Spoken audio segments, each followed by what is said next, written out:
जनतेला देतो।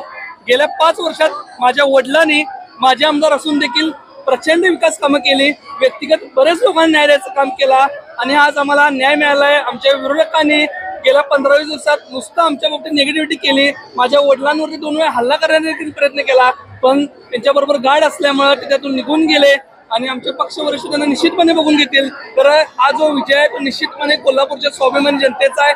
येणाऱ्या पुढील काळात आम्ही या कोल्हापूरचा विकास एकदम चांगल्या पद्धतीने करणार आहोत। युवकांना मी वैयक्तिक रोजगार देण्याचा प्रयत्न करणार आहे। फुटबॉल इथं चांगल्या पद्धतीने व्हावा, फुटबॉलचं एक्सपान्शन चांगल्या पद्धतीने व्हावं त्यासाठी मी प्रयत्न करणार आहे। मी रायशीर साहेबांच्या सर्व पदाधिकाऱ्यांचं, सर्व कार्यकर्त्यांचं, हितचिंतकांचं मनपूर्वक आभार मानतो। आमच्या शिवसेनेच्या पदाधिकारी कार्यकर्त्यांचा आभार मानतो, भाजपच्या सर्व पदाधिकारी कार्यकर्त्यांचा आभार मानतो, राष्ट्रवादीच्या सर्व पदाधिकारी कार्यकर्त्यांचा आभार मानतो। त्याचबरोबर आमच्या आईंच्या महिला आघाडी असतील त्या महिला आघाडीचे देखील मनपूर्वक आभार मानतो। माझ्या सर्व महत्वाच्या म्हणजे आज महाराष्ट्रात ज्या लाडक्या बहिणी आहेत त्या लाडक्या बहिणींनी आज मुख्यमंत्री साहेबांना जो आशीर्वाद दिलाय तो खूप मोठा आशीर्वाद आहे।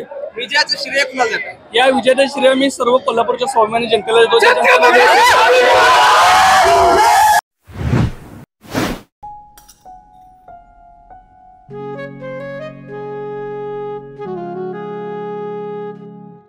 बाबा आज येताना बासुंदी घेऊन या ना।